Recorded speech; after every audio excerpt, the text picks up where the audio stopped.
Kind of.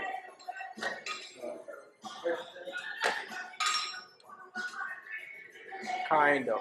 I want your arms a little bit more straight. Just equalize it with the other side. Pretty much, if I had to explain what was happening was, as the weight comes up, there's like backward momentum, and I'm moving with that backward momentum to do a jump, and then move back into.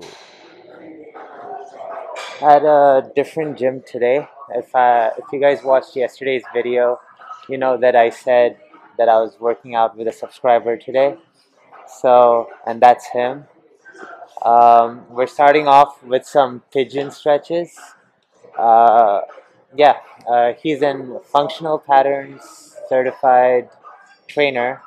So, functional patterns is something that I have been interested in for a while, and it'll be great to have a workout of that style and learn a lot along the way.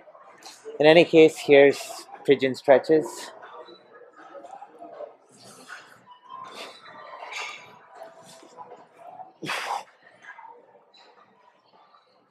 So placing my knee on the bench on a slight incline and bouncing on it. As I'm performing this loaded, elevated pigeon stretch, I'm trying to focus my intention on contracting the glute medius. I'm trying to keep my back straight. I'm trying to make sure that there is an enough, a lengthy bounce. So I want you to try to go lower and then explode up. You see what I'm saying? And now you should feel a lot more pumping happening in your glute medius, right? Yeah, the difference I think is one is a static position where you are letting the load kind of come down and create more length in your glute medius. Whereas if you're bouncing with it, then you're creating a lot more contraction and a lot more dynamic movement in that hip. So the next thing we're doing is ATG split squats. So having one leg elevated and having two, I think 32-pound kettlebells on my chest. And going to do 5 to 6 reps.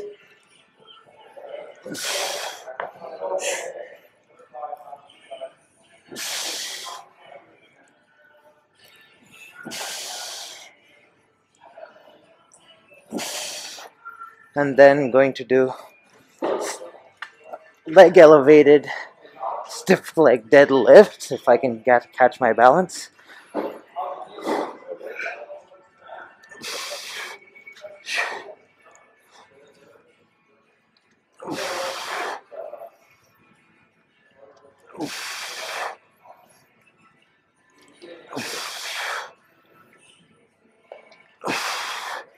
Then switching sides and repeating.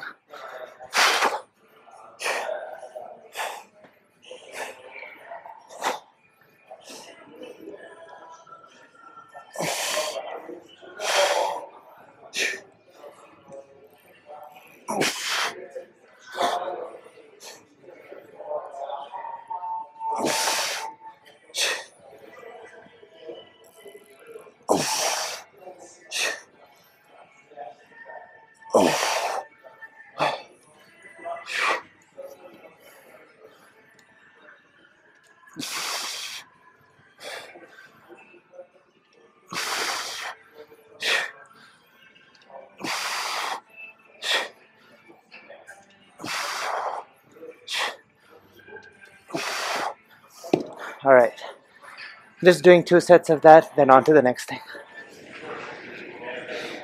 So for the next exercise, doing Jefferson curls but on an inclined surface.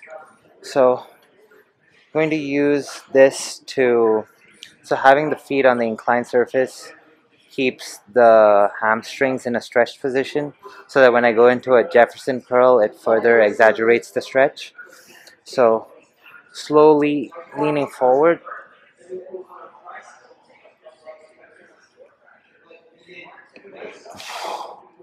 feeling the stretch at the bottom and coming up. We're going to do this 5 times.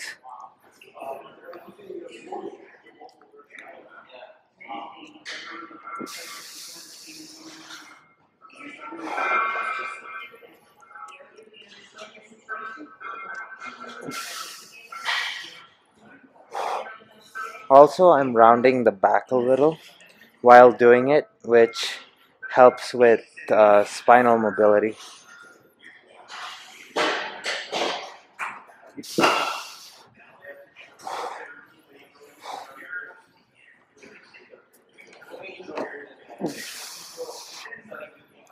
So yeah, doing this and then on to the next thing. So then we did a banded shoulder warm up. I'm going to do a voiceover for the next portion of the workout, just because we were conversing more and it was less of me talking to the camera. And there was also like quite a bit of music playing, so probably this will help me from getting a copyright strike. In any case, so pretty much we have the resistance band hooked onto our shoulder, and essentially what happens as we step away from the band is uh, like elasticity builds up in the resistance band, and as a result, like you can see him doing some punches and bouncing around. And because of the elastic nature of the band and it's connected to the shoulder, you're able to notice like immediate feedback that the band gives you as far as elasticity and tension that you feel. And that sort of feedback allows you to uh, time explosiveness, if that makes sense. So, like, as you coil your body, there's like elastic tension that builds up in the muscles, and then the ability to explode out of that or move smoothly from that position is kind of what I think gets trained here. And then we ended off with uh, this shoulder stretch, which I felt quite a bit in my serratus as well. Um, yeah, we did that for a bit, and then after that, we moved into this kettlebell movement that actually helped highlight some imbalances for me. So here I'm using my right hand and like turning into the direction that I have the kettlebell in, and like every little minute aspect of this movement is very intentional. So you can notice my back foot is elevated and rotated a little bit inside. The act of bringing down the kettlebell slowly, I was able to feel a lot of my muscle fibers in the shoulder area and upper chest area having to contract and stay active and stable in order to perform the movement as slow as I was doing it. Also, just holding the kettlebell in upright like this. So usually, when you hold the kettlebell, the bell or the ball of the wherever the weight is, I don't know what you call it, is facing down, but holding it upright like this forces your stabilizers to fire a lot more. And then the act of like lowering it down slowly, uh, it gives quite a unique uh, stretch and contraction that you get to experience. And then, if you noticed, right after that, we did like this almost like a ballistic punch or like a pulse. Um, it's just a lot of shoulders firing, but when you add in all the other stuff like standing up in a rotated position, along with uh, um, like holding the kettlebell in, I guess, an inverted position. It adds up and gives quite like I don't know what the word is, but like you feel like a lot of stability firing. Here we're using momentum and to travel with the momentum. So as I do like this sideways snatch, there is momentum that, like, not all momentum is quote unquote absorbed on top, and instead of letting the momentum kind of die out, just adding additional movement to it. Um, so like I do a lot of kettlebell juggling and moving with the steel mace and stuff, and so this whole concept of like moving with momentum and using the whole body as a unit kind of makes sense to me, and I believe this movement probably uh, helps train that same system. Then we repeated it on the other side, um, and pretty much the same thing. He was just giving me some more cues as far as I need to keep my body more rotated and to use my free hand as like a counterbalance. Uh, yeah, so pretty much like not trying to be too rigid, letting the body do what it wants to do as far as maintaining stability and um, balance, like just holding the kettlebell upright like that. Like I don't know, like it's hard to say specific muscles because it just feels like there's a lot of muscles at work in order to make this happen. And I think that is kind of the point of what he was trying to show me was uh, having the whole body work as a unit and maintain like stability, and uh, like doing some of this stuff kind of makes the imbalances in the body feel really apparent, and doing it slowly and making sure the movement is exact between both sides, I think helps correct those imbalances, which over time will give you like overall better structural integrity. Then we did the sled for a bit. We did a mixture of reverse sled. Then we did like pretty much. So this is like a lateral sled movement. So it's like it looks like a forward one-handed sled drag, but the way we're placing our feet is kind of like a lateral push. So we get to target more of the outer glutes. Um, so if you notice, like one of my legs is neutral, so going straight almost, while the other one is kind of curved at like a, or not curved, slanted at a 45-degree angle, which helps target more of the side of the legs. And then uh, after that, we did some sled push, reverse sled. So yeah, we did quite a bit of sled movements, and we added weight as we did multiple sets. The reverse sled is really good for the quads. I mean, pretty much any sled movement is good for the legs, and different ways of pushing it helps target different muscles. Here we did sled while pushing at the bottom. This is harder than pushing it vertical, like uh, I guess I'm going to call it low sled. Low sled. So low sled is definitely a harder movement that's much more taxing on the core and stuff, as opposed to I guess the more upright version of the sled. So we did a couple of sets of this: reverse sled, forward sled, um, And even with the forward sled, we did different variations where uh, we have the TRX handle connected but then facing forward and holding it behind us. Um, yeah, and as you can see, the weight on the sled is progressively increasing after each set.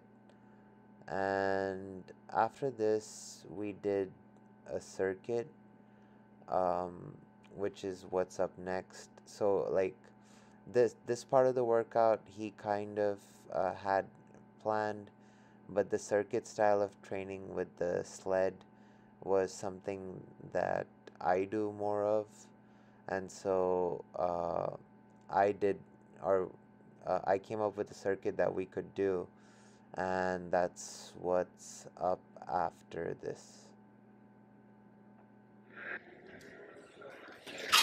So now we're going to do a circuit with the sled. I'm going to do a reverse sled one way, sled drag forward the other way, and then kettlebell and steel mace movement once we get back. So looks like this.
With the kettlebell, I'm going to do 10 ballistic rows on each side.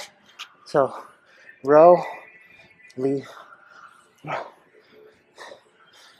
You don't have to bring your back up, it's just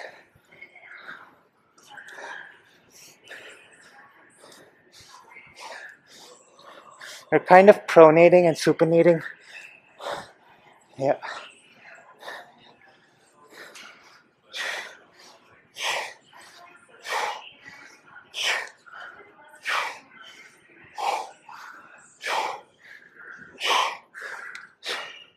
And then with the steel mace, I'm going to do 10 360s to singles. So 360, single, 360.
So now he showed me some cable-based functional patterns movements. This is one of the, like you can see me doing one of the ones that he showed me right now, but he explained some more in a bit. Talk into it while you no talk into it Oh, while you okay. guys. So right back to your waist. So take it down. There you go. And then step back.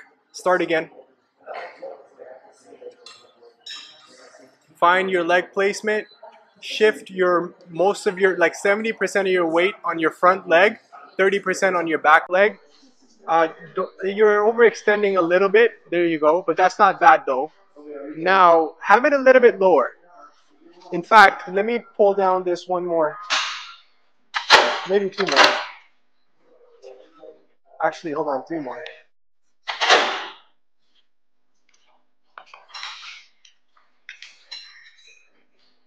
Okay. Nice. Press forward. There you go. Now all you have to focus on is your weight placement. How much weight is in each leg? Torso rotation. Tongue on the roof of the mouth. Navel retracted. Watch your back leg.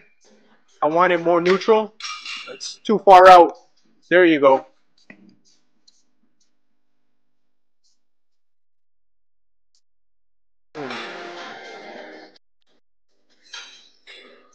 Let's go on the side whenever you're ready.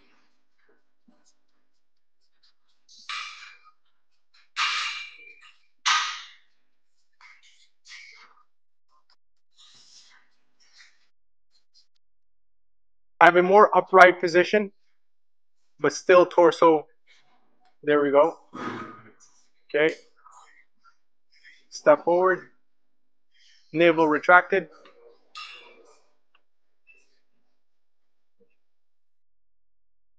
Okay. Adding a little swag to it. Adding a little swag to it.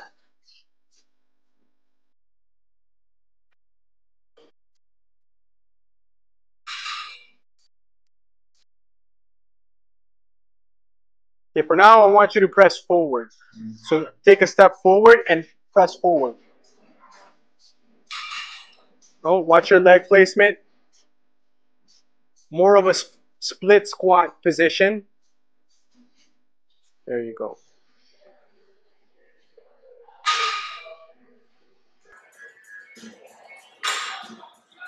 Nice.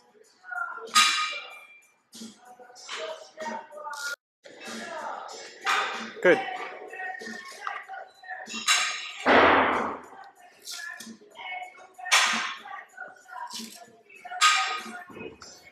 Yes.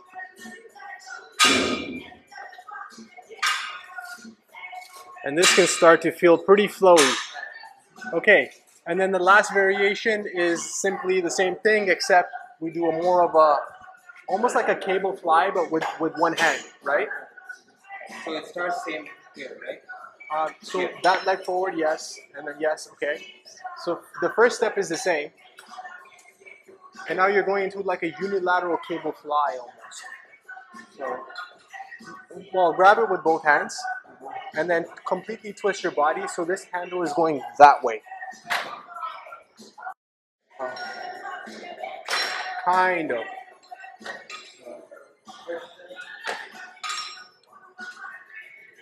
kind of.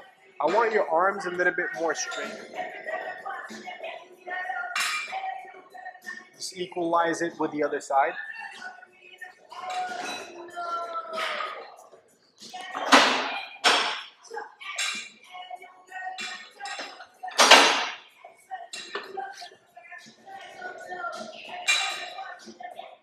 Be mindful of weight placement and how your back foot lands when you go to the beginning position.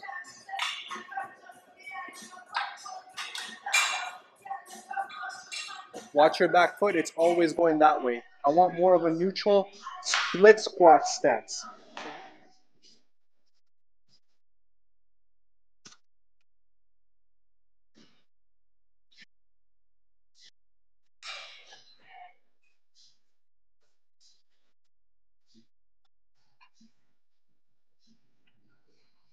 Yeah, cool.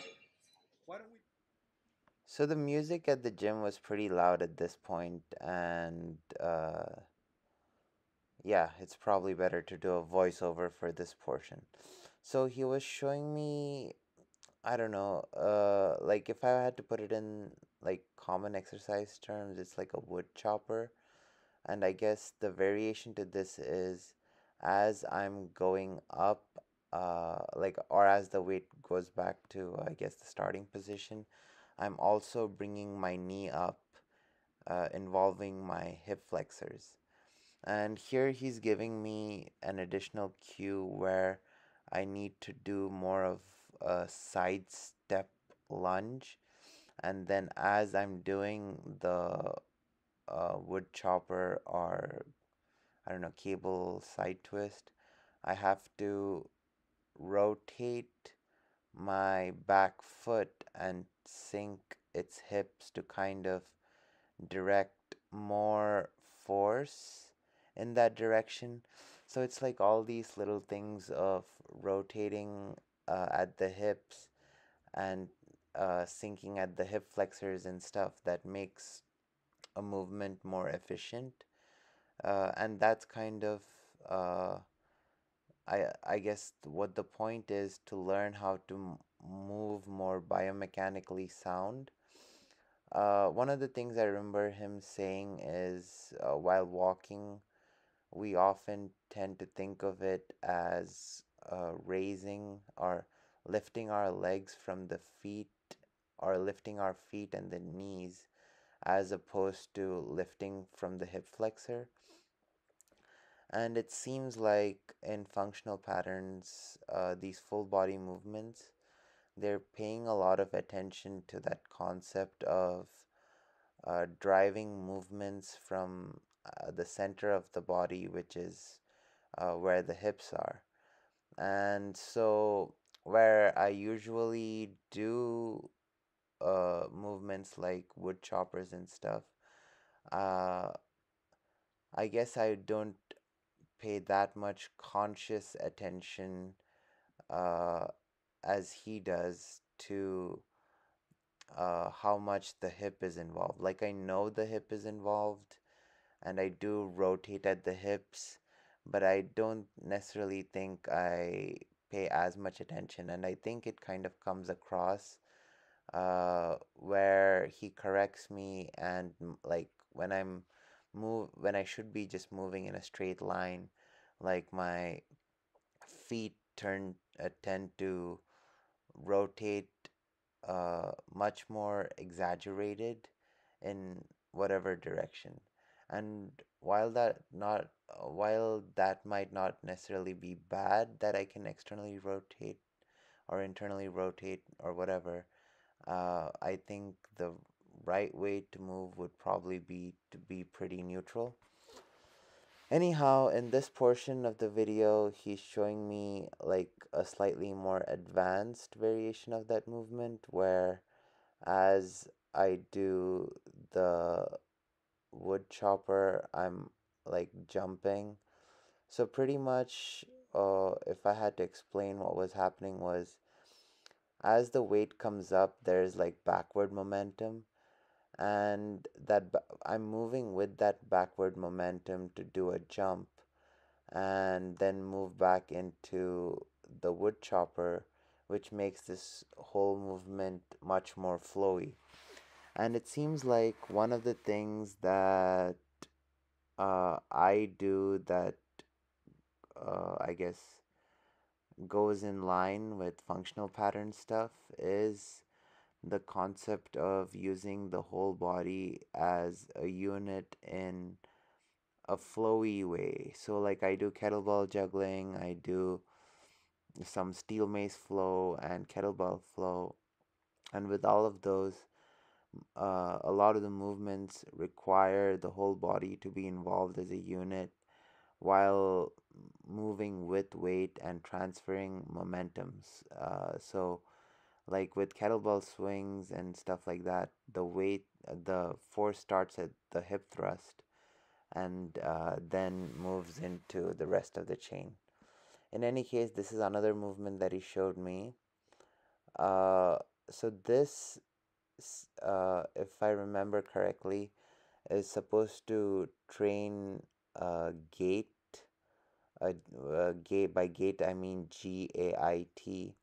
So there is this chain of muscles in the posterior chain, which goes across. So if you notice, when we walk, when the left leg goes forward, the uh, left hand or left leg moves forward, the right hand is forward. So we tend to oppose, um, like while walking. So pretty much, if you're walking correctly, as the left leg moves forward, the right hand moves forward, and then we switch those, and switching those ten makes us move forward. So the idea behind it is there is like a chain of muscles going cross, like an X behind your body, and kind of flipping that each time makes your body move forward. In any case, this exercise, from my understanding, is kind of a way to train those chains of muscles um, with some weight training. And if there's like imbalances that exist, like for example, if you're leaning one way while walking, uh, or like you're having a hard time, I guess, having proper sprint mechanics or running mechanics, this exercise kind of helps with that. At a different gym now. The way I'm going to put this video out is I'm going to commentate over the first half of the video, which was the functional pattern style workout with my subscriber, and then just have regular audio for this part. There's some stuff that I wanted to do still at a different gym now with another one of my friends.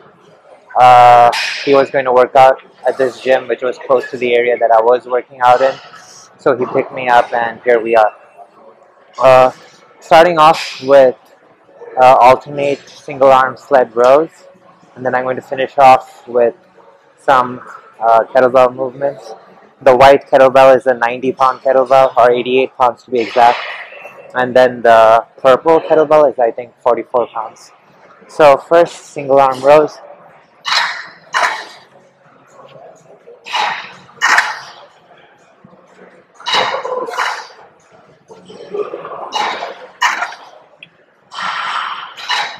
As I'm rowing, I'm also squatting back, which helps generate more explosive power.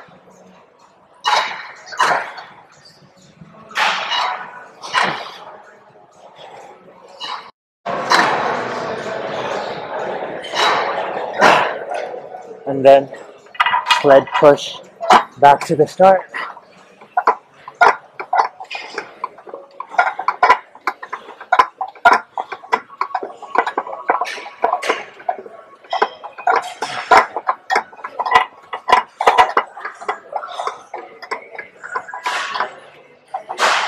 So once I'm here, first going to do 5 cleans on each side with the 90 or 88 pound kettlebell. So it looks like this.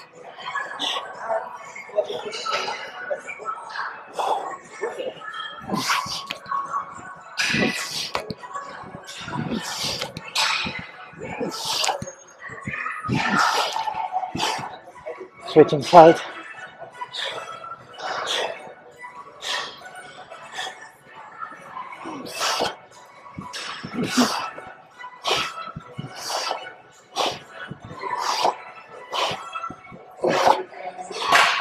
And then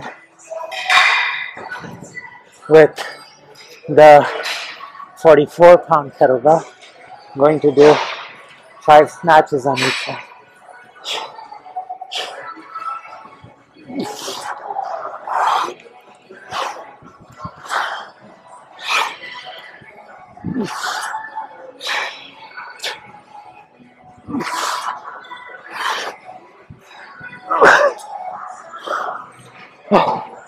Switching sides.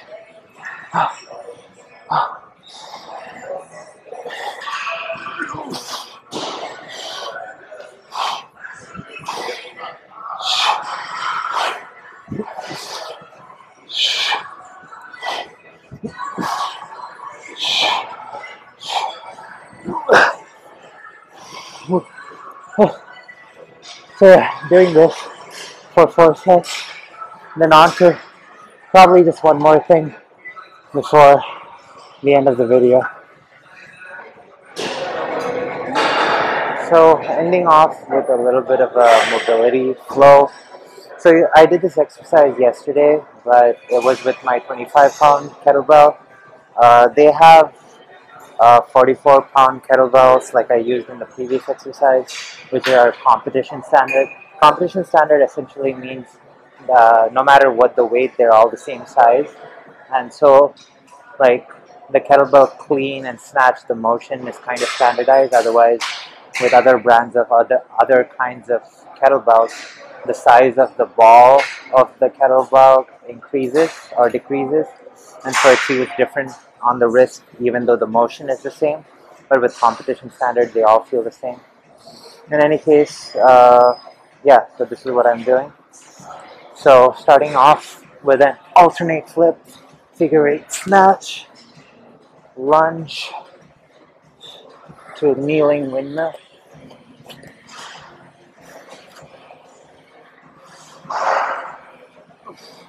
Lost a bit of balance there.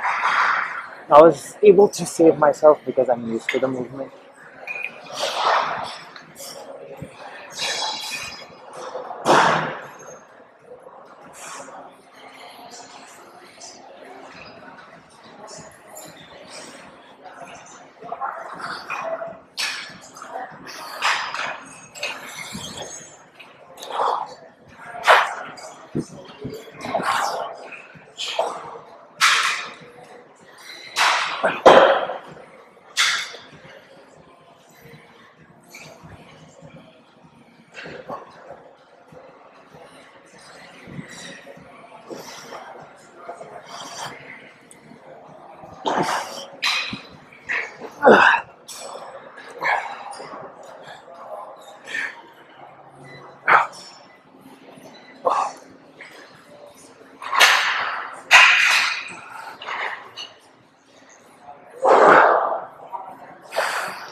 Last try.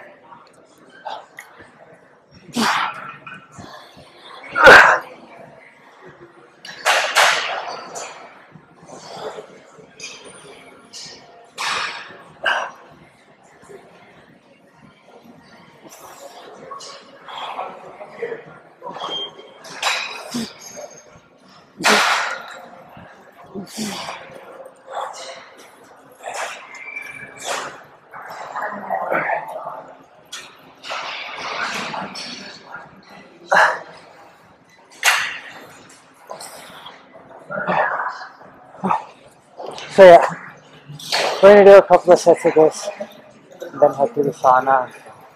Hopefully the cold plunge is open. If not, just sauna. This will be an interesting video to put together. I hope I'm able to string it up into something that's watchable and doesn't seem a little scattered. But yeah, this is my workout and activity for the day. I've been at it for nearly 4.5 hours.